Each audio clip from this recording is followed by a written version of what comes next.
A foolish consistency is the hobgoblin of little minds, adored by little statesmen and philosophers and divines.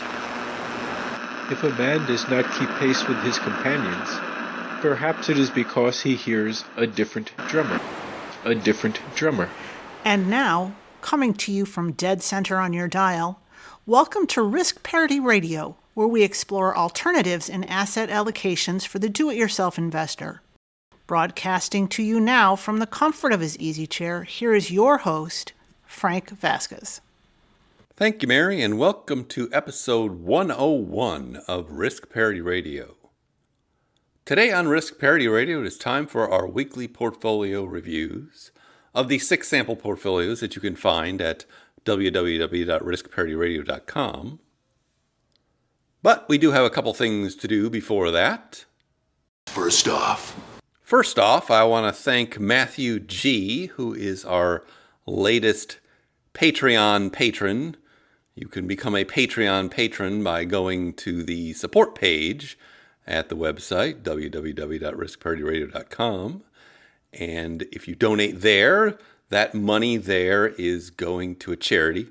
It's called the Father McKenna Center that serves homeless and hungry people in D.C., and I am a board member there, just for full disclosure.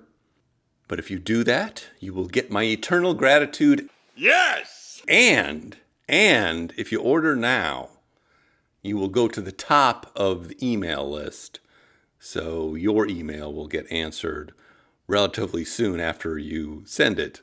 Other than that, we're a week to 10 days behind perpetually. I'm putting you to sleep. So join the few, join the proud, and become a Patreon. The fewer men, the greater share of honor. Second off, Here I go once again with the email. and our first email of the day is from EJ, and EJ writes, message, Frank, I've recently discovered your podcast and keep up the great work.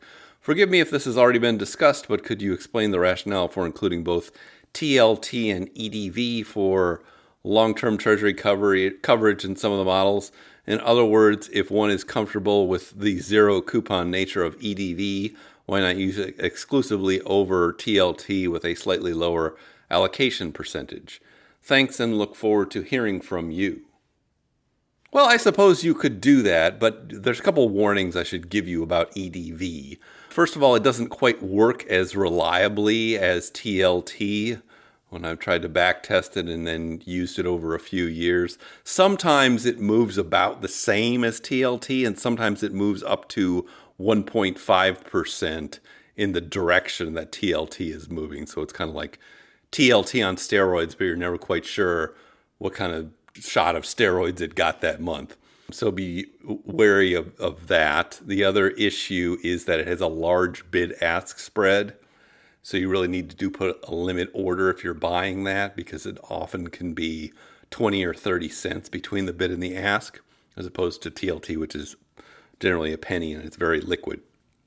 The other issue with EDV is it has typically a large capital gain distribution at the end of the year that you may not want, just because of the way it's structured with only a few issuances that are zero coupons. It's got to rotate a big pile of its bonds every year, and so ends up with capital gains coming out of it. So I use it more as an alternative, and I did want to put it in our sample portfolios so people could see it and experience it. Oftentimes, a good use of it is simply if you are going to tax loss harvest or tax gain harvest TLT for whatever reason, you can simply replace it with the EDV or a slightly smaller amount of the EDV and get the same kind of effect that you would overall in your portfolio.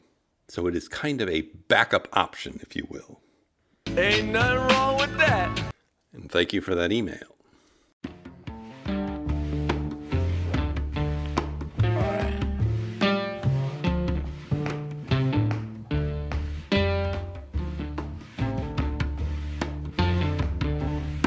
The next email comes from Greg. Message. Love the podcast. I recently retired and have implemented a risk parity portfolio following the golden butterfly model. I'd prefer to hold a maximum of 10% gold. What investment would you recommend for the 10% that was moved from the Golden Butterflies gold allocation? Thank you. I love gold. Okay, well, you need to think about what is the purpose of gold in that portfolio. Part of it is simply just to be uncorrelated with anything else. But the other purpose of it in that portfolio is to deal with these strange kind of high inflationary environments where inflation is vastly outstripping growth, or in a deflationary environment where growth is sinking much faster than inflation is holding. And you saw each of those kind of environments, one in the 1970s and one in the early 2000s, from about 2000 to 2007. So you're generally looking for something that is going to perform well in inflationary environments. And two of those things would be commodities, and REITs tend to do that. You could also increase your exposure to small cap value stocks, but you probably want to make it a little bit different than the 20% that are already in there. So you might look at something like financials.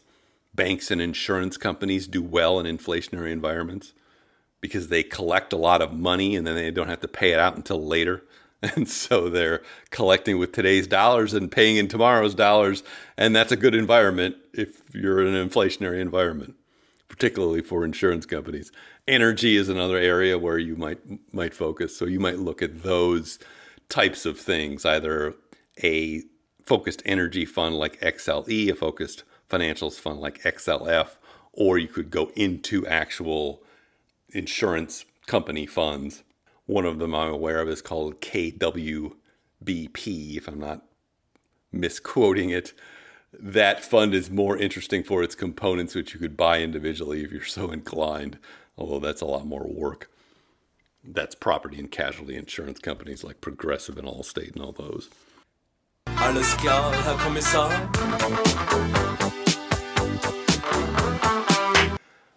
All right, the next email comes from Nathan R., and this is a longer one.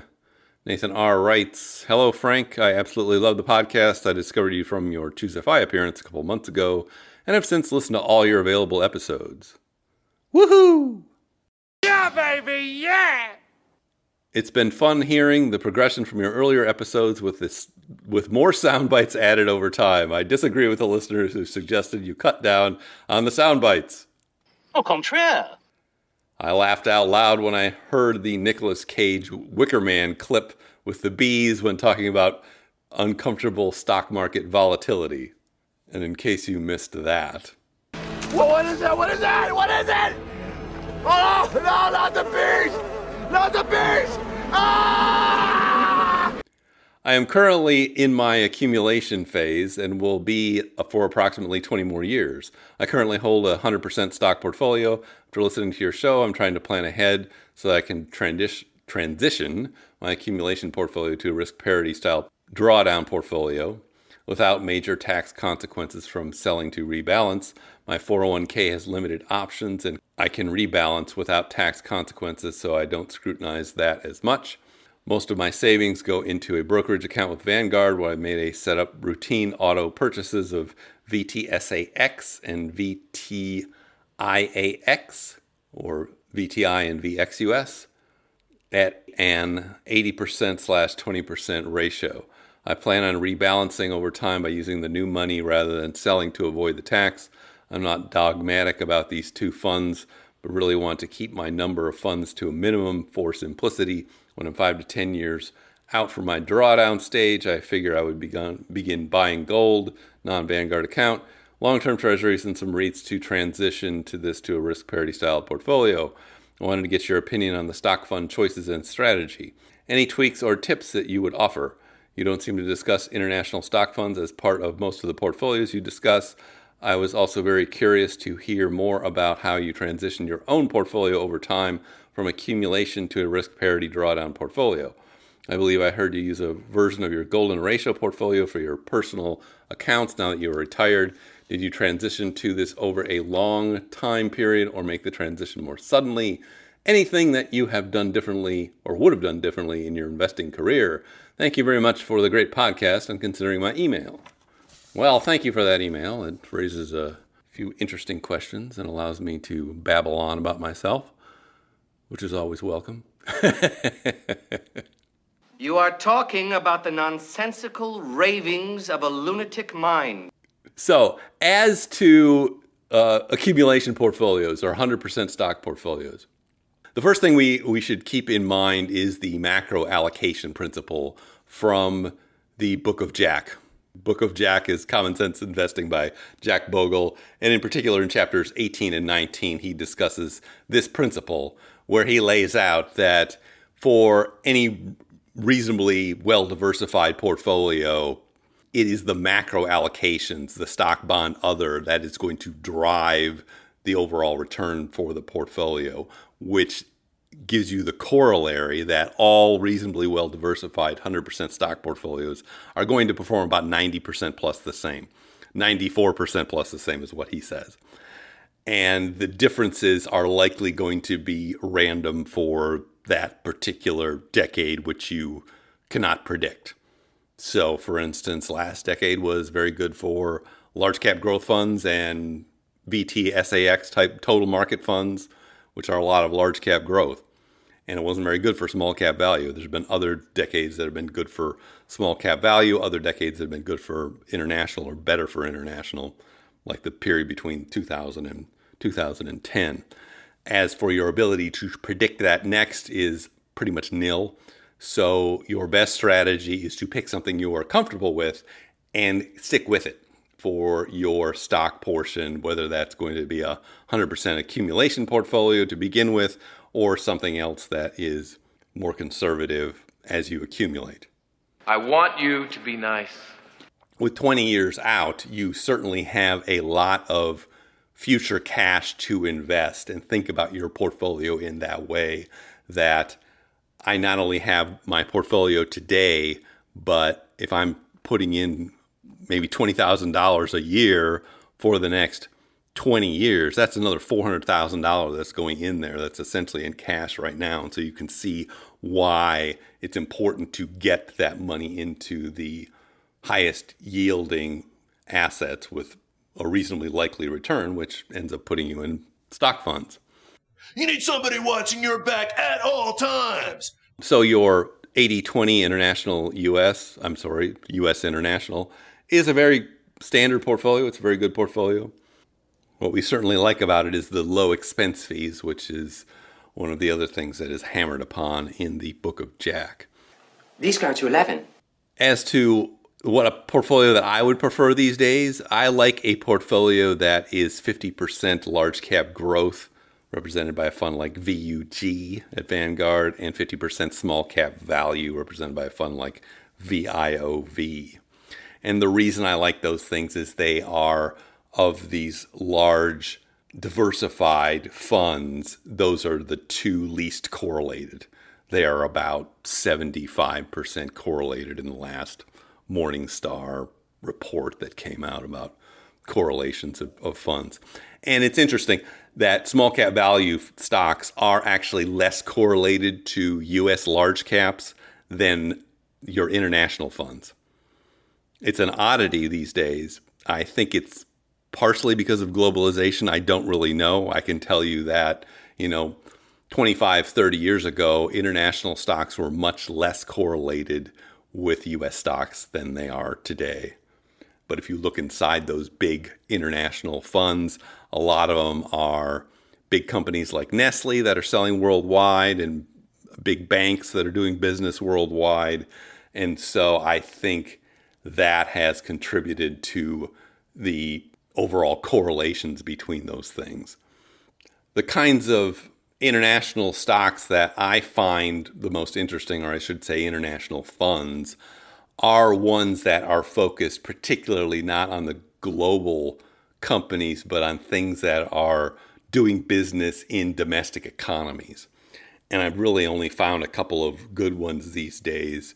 We will be adding one to the Risk Parity Ultimate portfolio when we rebalance it.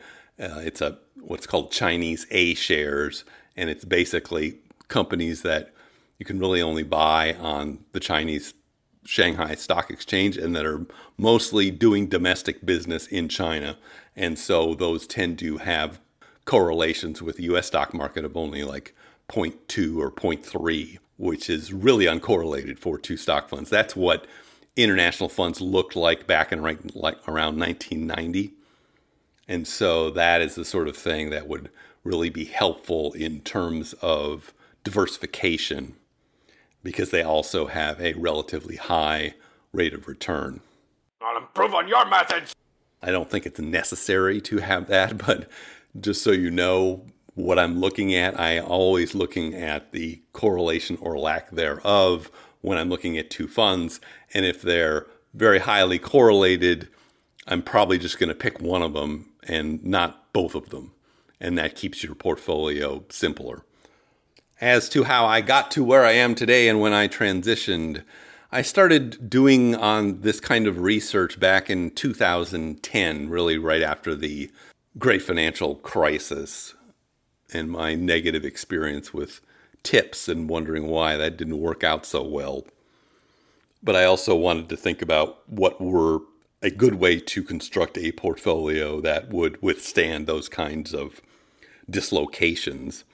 And the two things that I found when I was doing research were, one, the permanent portfolio, which goes back to the 1970s, which was kind of like a primitive stab at a risk parity style portfolio before anybody called these risk parity style portfolios. If you want to hear about that, go back to episode 3, and I talk about the history of that. And then I read some papers by Ray Dalio and Bridgewater about this risk parity style of investing and the all-weather portfolio that they had constructed, and there were some other papers around there. And so at that point in time, I tried to begin constructing one of these kind of portfolios. It was much more difficult then because we don't have the tools that we have today. And those tools came online really around 2015, 2016. When we're talking about portfolio charts and portfolio visualizer in particular, allowing you to do more back testing and analyzing of these types of portfolios with different kinds of allocations in them. So I had been experimenting with a small part of our assets to figure out what kind of portfolio I thought would work long term. And then eventually we did most of the transitioning after we figured out what I wanted back around 2016, 2017. So the idea was at that point, I'd be able to walk away from my primary gig or downsize it and be kind of ready to go, if you will. I am still a tinkerer by nature and need to scale that back to make sure I'm not screwing up my portfolio by making too many changes in it. But we do tinker on the sides with things like commodity funds and volatility funds, because I think this is the sort of last frontier in developing a truly risk parity style portfolio over all the asset classes that are available, which gets back to what is called the dragon portfolio that we talked about in episodes 53 and 55. But a lot of those things are still not quite ready for prime time in terms of what kind of ETFs we have available. It's getting better, but it's changing. We are in the steel age of investing, and so we can expect that we are going to have even better options going forward with some of these things. But this is a very small part of the portfolio we're talking about. Around 5% is sort of what I'm tinkering with. We have been charged by God with a sacred quest. As to the question of, is there anything that you would have done differently over your investing career? Well, yeah, there's a lot of things, because there's a lot of things I just didn't know or weren't easily known back when I started investing. Really, my professional career goes back to the early 1990s when we're talking about managed mutual funds and those sorts of things that were all the rage those days. It was really before indexing had caught on. General invest advice is to take your time and be slow about making transitions from one idea of a portfolio to another. One of the worst things that amateur investors do is get caught up in the latest, greatest things. So they have a portfolio that looks one way, and then they see some shiny object, and they go, oh, I need to get some of that. So they grab some of that. And what that typically ends up with is portfolios that underperform their components, believe it or not, because people are jumping in and out of things when they're hot and then end up selling low and buying high. You can't handle the gambling problem. And it's gone. So I would just be careful about making abrupt changes to anything in your portfolio. If you need to scratch an itch, the way to do it is just to use a really small amount of money that isn't going to matter that much in the great scheme of things. And since we have no fee trading and fractional shares and things, you can buy $100 worth of something if it scratches your itch. And that will avoid making large changes to your portfolio that are unwise. You can't handle the crystal ball.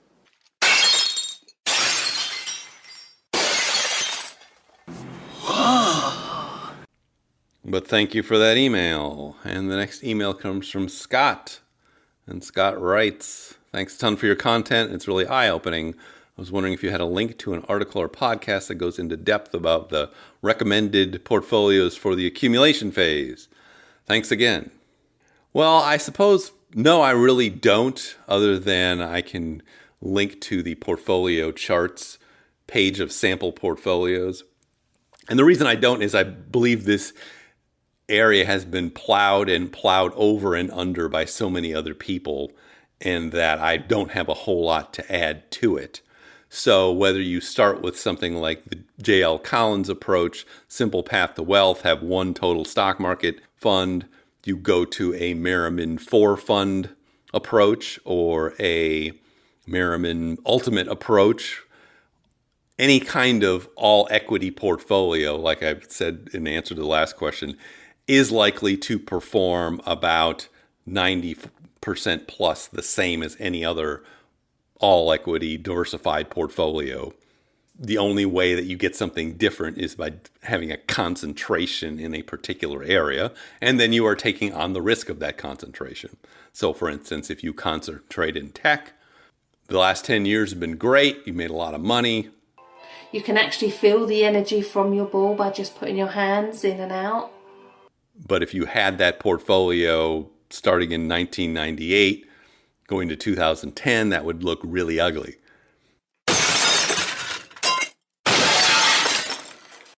And so there's an extra added risk to any concentration that you hold in a particular sector. dogs and cats living together, mass hysteria. Okay, another portfolio that you can see there on portfolio charts would be the Bernstein No-Brainer, and that's from William Bernstein. And that one has 25% large cap blend, 25% small cap blend, 25% international, and 25% short-term bonds. I would not put any bonds in an accumulation portfolio, at least not to start with, not until you had accumulated something really significant and your years of contribution were getting short. If you have many, many years of contribution, you want to have an all-stock portfolio because, like I've said, that's just like sitting on this big pile of future cash that needs to get invested. But you could take that Bernstein portfolio and do 1/3, 1/3, 1/3, and that would be a perfectly acceptable way of doing it. Ain't nothing wrong with that.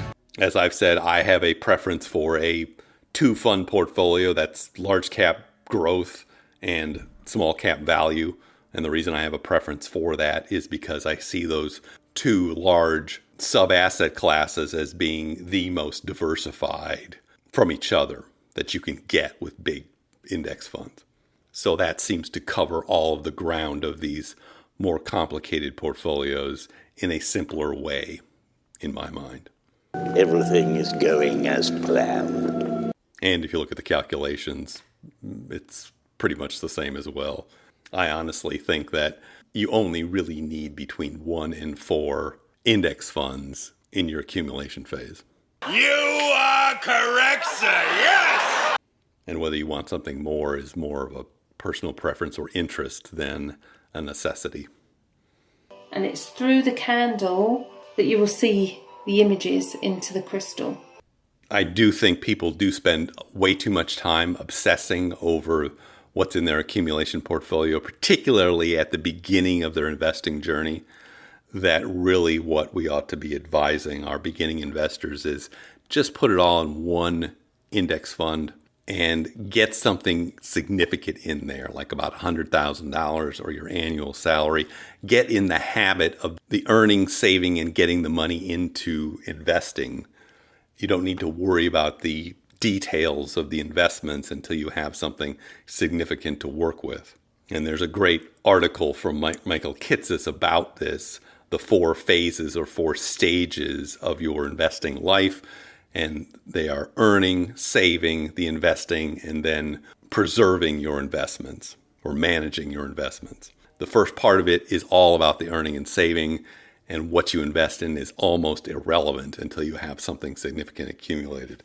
So that's where we should really be focusing ourselves and our children, because I think people make this way too complicated at the beginning, and it just doesn't need to be that way. Now, the crystal ball has been used since ancient times. It's used for scrying, healing, and meditation. You can't handle the crystal ball. I suppose what distresses me most about the complication is it plays into the financial services industry, which wants to make everyone think that they know something special and you need to go to them to get this special knowledge because you can't do it yourself. Tell me, have you ever heard of single premium life? Because I think that really could be the ticket for you. That is just not true. Forget about it. And so we need to dispel that you only need those kind of professionals when you have accumulated a lot of assets and you have a lot of issues involving taxes and estates and all those sorts of things. That's when you need the professionals. You don't need professionals when you're just starting to get going. We have the tools, we have the talent. And we want to encourage people to take charge of their own life, whether it's their financial life or the rest of their life. It's your life. You need to take charge of it. Guess how many people can retire from the income of their own personal resources when it comes time to retire? Answer, 5%. In America, 5% of the people are independent. 95% are dependent. Take charge of your own retirement. You can multiply it at least by 5. Take charge of your own day. Don't have days like most people have. You'll wind up broke and poor. Pennies, no treasures. Trinkets, no values. Walk away from the 90%. Walk away from the 97%. Walk away from the 95%. Don't go where they go. Don't do what they do. Don't talk like they talk. Develop you a whole new language. Once you look back on it, you will never turn back. You'll never go back to the old ways and the old language and the old neglect. Never.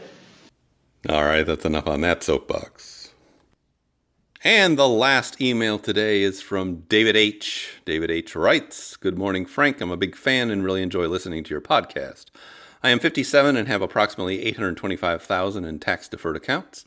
At 62 years, I hope to be able to have the option to continue working or begin to slow down and fully retire by age 65. My question is, how do you determine when to transition from the accumulation stage to a more conservative preservation stage? At 57, should I continue to be more aggressive with the investing? And at what point, given my goal, do I begin to become more conservative? Thank you for your time and consideration, David H." Thank you for this email. Yes, this is a fundamental question that all of us have to wrestle with as we get to that point where we are transitioning from our work life to our less working life, if you will.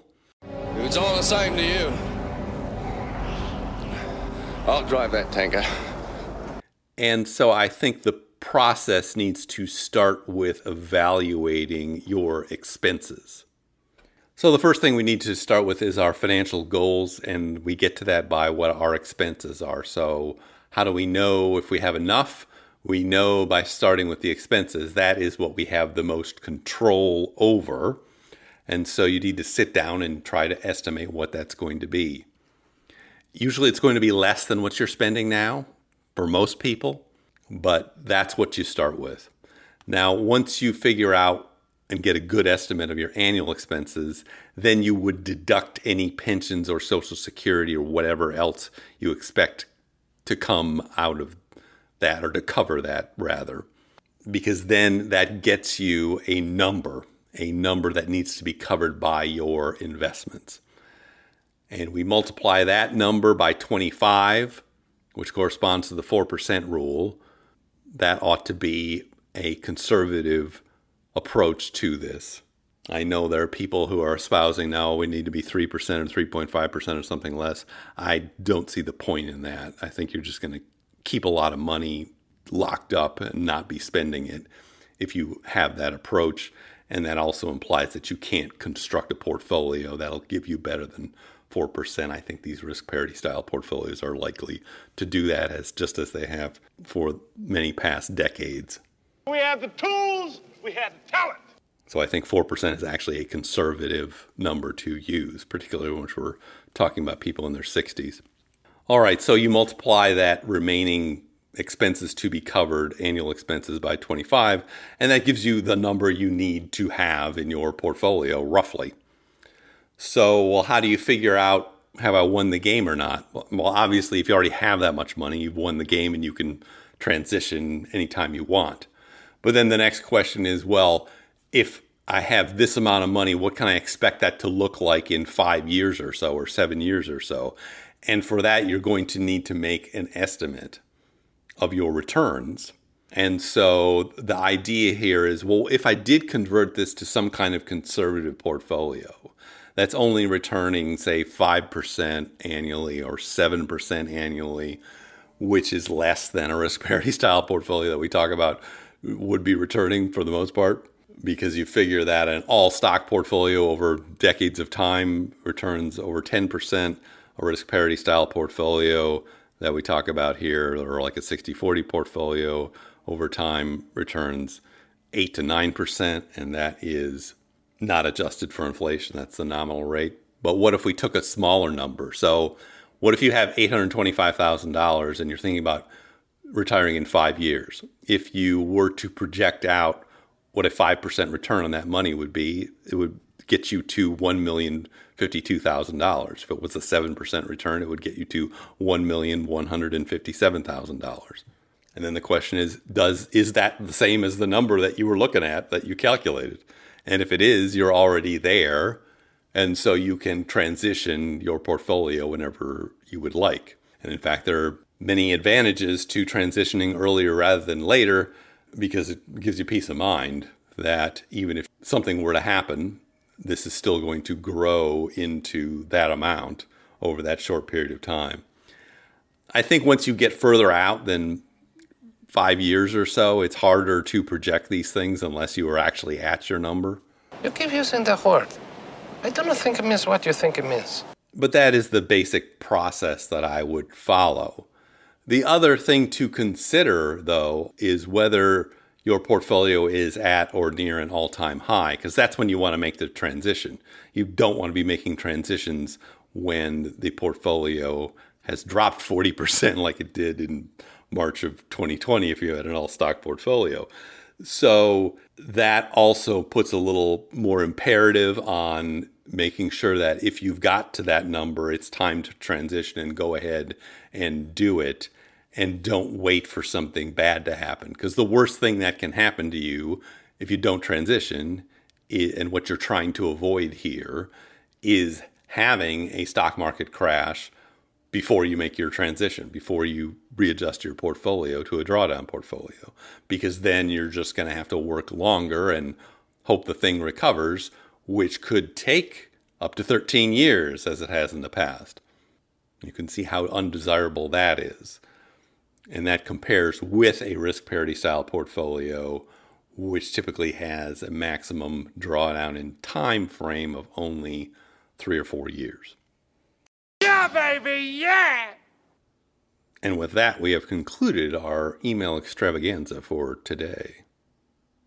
And now for something completely different. And that something completely different is our weekly portfolio review of the 6 sample portfolios that you can find at www.riskparityradio.com. Just looking at the markets this week, we saw the S&P 500 go up 2.74%, NASDAQ was up 2.35%, gold was up 1.01%. I love gold! Finally, gold had a good week again. Long-term treasuries represented by TLT were the big loser, the only loser of the week, down 2.56%. REITs were up 2.02%. Commodities represented by PDBC were up 1.9%. Those REITs are represented by the fund REET. And preferred shares represented by the fund PFF were up 0.62%. What was interesting about this week is it's almost exactly a reversal from the prior week when everything else was down and the long-term treasury bonds were up about the same amount. And that just gives you a good example of what a diversified portfolio looks like. Some things are going up and some things are going down. So looking at the sample portfolios in particular, starting with the All Seasons, our most conservative portfolio, this one's only 30% in stocks, and it's got 55% in intermediate term and long-term treasury bonds, 7.5% in gold, and 7.5% in commodities. This one was up 0.34% for the week. It is up 7.4% since inception last July, and so is doing fine for as conservative as it is. Moving to our more standard risk parity portfolios that are more along the lines of the risk profile of a 60-40 portfolio. First, we have the Golden Butterfly. This one is 40% in stocks divided into a small cap value fund and a total market fund, VIOV and VTI. Then it's got 20% in long-term treasuries, that's TLT, 20% in short-term treasuries, that's SHY, and 20% in gold, GLDM. This one was up 2.48% for the week. It has regained its leader position in terms of these sample portfolios for the past year. It is up 21.57% since inception last July. You have a gambling problem! Going to the Golden Ratio portfolio, this one is 42% in stock funds. It's got 26% in those long-term treasuries, 16% in gold, 10% in REITs, REET, and 6% in cash, which is actually down to 2% now as we've been drawing down on it all year. But it was up 1.57% for the week. It is up 19.48% since inception last July and is humming along nicely as well. The Risk Parity Ultimate portfolio, this one is 40% in stocks, 25% in long-term treasury bonds, 10% in REITs, 10% in gold, 12.5% in a preferred shares fund, PFF, and then it's got 2.5% in a volatility fund, VXX, although that is all the way down to about 0.26% of the portfolio now. It's been going down all year while other things have been going up. But it was up 1.43% for the week. It is up 18.62% since inception last July. And it is doing quite well. It is less volatile than those other two portfolios I just described. So even though its return isn't quite as much, it actually is doing quite well for what it is. And it's why we are actually distributing out at a higher rate than we are the other two. All right, now we go to the experimental portfolios. Tony Stark was able to build this in a cave with a box of scraps. And the first one we built in the cave was the Accelerated Permanent Portfolio. This one is 27.5% in TMF, which is a leveraged long-term bond fund. It's got 25% in UPRO. It's a leveraged S&P 500 fund, 25% in PFF, the preferred shares fund, and 22.5% in gold, GLDM. It was up 1.15% for the week. It is up 16.54% since inception last July. And our final portfolio, the aggressive 50-50, which is our most volatile one, this one is 33% in that leveraged long-term treasury bond fund, TMF, 33% in UPRO, the leveraged S&P 500 fund. It's got 17% in PFF, the preferred shares fund, and 17% in intermediate term treasuries, VGIT, kind of as ballast. This one was the only one that was up last week. It was up like 0.24% last week. It is up 0.3% for the week. It is up 20.55% since inception last July. And so there is nothing really earth-shattering to report for this week in these portfolios. They all are outstripping by great amounts their distribution schedules, so we're very happy with where they are. And we are looking forward to rebalancing them next month, or at least 4 of them next month. The experimental ones do not get rebalanced on calendar years. But now I see our signal is beginning to fade. I'm funny how? I mean, funny like I'm a clown. I amuse you. If you have comments or questions for me, please send them to frank@riskparityradio.com. That's frank@riskparityradio.com. Or you can go to the website, www.riskparityradio.com, and fill out the contact form there, and I'll get your message that way. We will be proceeding this week with a few more emails, because we still have piles and piles of them to go through. Yes! And we will also be inaugurating a 7th sample portfolio on July 1. And I'll just keep you in suspense over what that might look like. Fire and brimstone coming down from the skies. Rivers and seas boiling. 40 years of darkness, earthquakes, volcanoes. The dead rising from the grave. If you haven't done it already, please go to Apple Podcast or wherever you pick this up and leave it a 5-star review and a nice comment. I'd be eternally grateful for that. That would be great. Okay. Thank you once again for tuning in. This is Frank Vasquez with Risk Parity Radio, signing off. Pin your ear to the wisdom post. Pin your eye to the line. Never let the weeds get higher than the garden. Always keep a sapphire in your mind. Always keep a diamond in your mind. You got to get behind the mule. The morning plow. Got to get behind the mule. In the morning and plow. The Risk Parity Radio Show is hosted by Frank Vasquez. The content provided is for entertainment and informational purposes only and does not constitute financial, investment, tax, or legal advice. Please consult with your own advisors before taking any actions based on any information you have heard here, making sure to take into account your own personal circumstances.